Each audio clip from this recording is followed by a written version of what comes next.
अगर जेपीसी बनाने का निर्णय होने के बाद भी वो जेपीसी का बहिष्कार करते हैं तो सरकार के पास विकल्प क्योंकि क्या वो कह रहे हैं कि आप सिर्फ उनका स्टैंप चाहते हैं, ये तो संविधान की हत्या है ये बिल। ऐसा नहीं है। जेपीसी में अनेक साक्ष्य बुलाए जाते हैं, सार्वजनिक जीवन के भी बुलाए जाएंगे। आप एप्लीकेशन करोगी तो आपको भी बुलाएंगे, आपका रिकॉर्ड होता है और वो सारे दलीलों का, साक्ष्यों के दलील का काट कर कर रिपोर्ट तैयार होता है और वो रिपोर्ट के आधार पर बिल को बदला जाता है। तो पूरी पार्लियामेंट की संवैधानिक प्रक्रिया को ही सिरे से खारिज कर दें।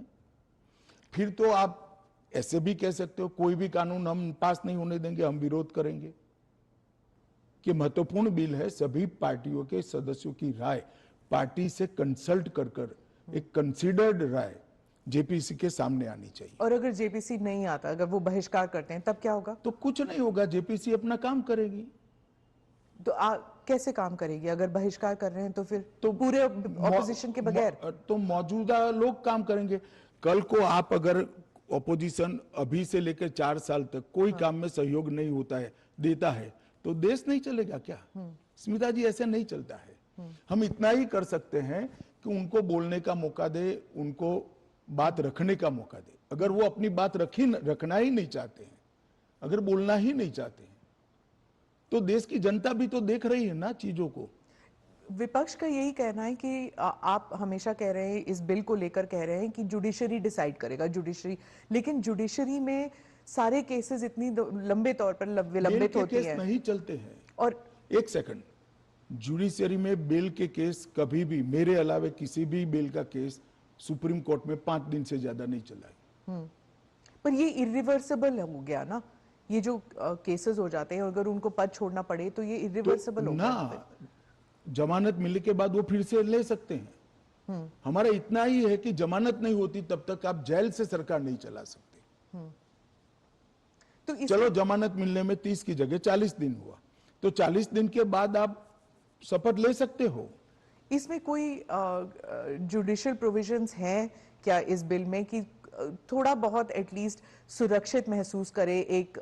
यही सबसे बड़ा सुरक्षित महसूस करने का कारण है कि 30 दिन के बाद अगर आप इस्तीफा देते हो, उसके बाद में आपको जमानत मिलती है, जब चार्जशीट हो जाए वगैरह वगैरह, और जमानत अगर मिलती है तो आप शपथ ले सकते हो। इससे असुरक्षित होने का कोई भाव रखने का कारण के नजरिए में आप ऑलरेडी गिल्टी साबित हो गए ना, अगर आपको इस्तीफा देना है, फिर से इलेक्शन लड़ना है। ऐसा है, इसके पहले कितने स्टेज आते हैं पहले आप जान लीजिए। सबसे पहले एफआईआर होती है और सीबीआई है तो पीई होती है, प्रिलिमिनरी इंक्वायरी होती है। एफआईआर होती, एफआईआर पर आप स्टे ले सकते हो। उसके बाद में आपकी पूछताछ होती है, इस पर भी स्टे ले सकते हो। इसके बाद में आपका समन निकलता है, उसके बारे में भी आप स्टे ले सकते हो, और अरेस्ट पर भी स्टे लेते हो, और अरेस्ट होती है तो फिर जमानत के लिए अप्लाई भी कर सकते हो। ये 5 स्टेज आते हैं, रातों रात कुछ नहीं होता। मगर करप्शन में अगर आकंठ आप डूबे हुए हैं तो फिर तो अरेस्ट भी होगी, जेल में भी जाना पड़ेगा, इस्तीफा भी देना पड़ेगा। फिर भी अगर बाद में जमानत होती है तो आप फिर से शपथ ले लो भाई। मगर एक बात आप मुझे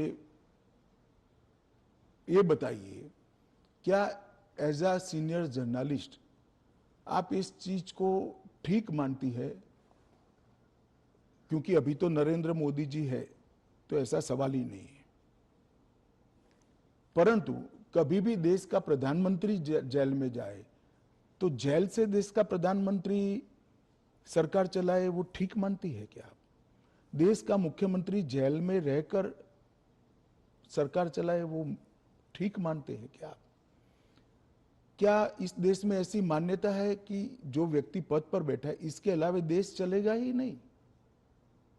भाई, आपके दल का बहुमत है, आपके दल का कोई अलग व्यक्ति आकर शासन चलाएगा। जब आपका बेल हो जाए आप जरूर चले जाइए वहां पर। मगर हमने कोई एक लेवल रखना है। फिर तो 2 साल के बाद सदस्यता भी क्यों जानी है? क्योंकि ऊपर अपील का अधिकार है, वो निर्दोष छूट सकते हैं। क्यों जानी चाहिए 2 साल? और वो कांग्रेस के समय में प्रावधान हुआ है कि अगर 2 साल से ज्यादा सेशन कोर्ट्स में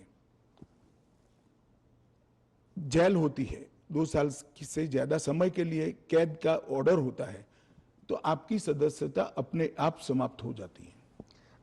गृहमंत्री जी, मॉनसून सेशन में हमने देखा कि विपक्ष ने आप पर भी आरोप किया कि आप भी जेल गए थे, आप पे भी आरोप हुआ था।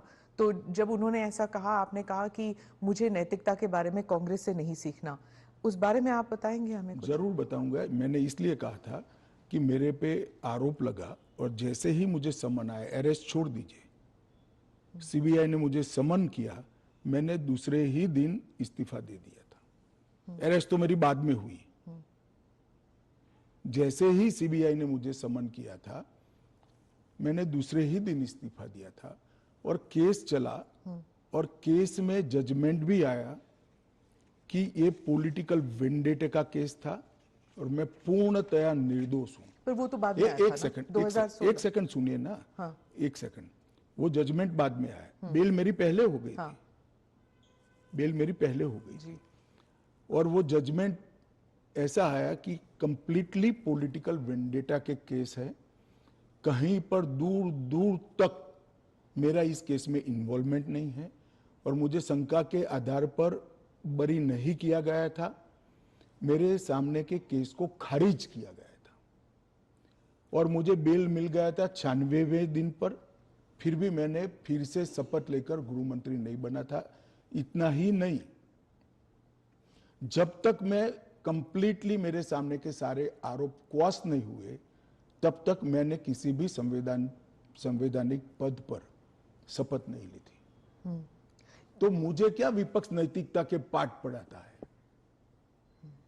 इन लोगों ने इंदिरा जी के समय में प्रयास किया कि प्रधानमंत्री को शील्ड किया जाए और आज भी ये प्रयास कर रहे हैं कि अगर कभी जेल में जाना पड़े तो हम आराम से जेल से सरकार बनाएंगे, जेल को सीएम हाउस पीएम हाउस बनाएंगे और वहां जाकर डीजीपी जेल से ऑर्डर लेंगे, चीफ सेक्रेटरी जेल से ऑर्डर लेंगे, भारत सरकार के कैबिनेट सेक्रेटरी जेल से ऑर्डर लेंगे, भारत सरकार के गृह सचिव जेल से ऑर्डर लेंगे।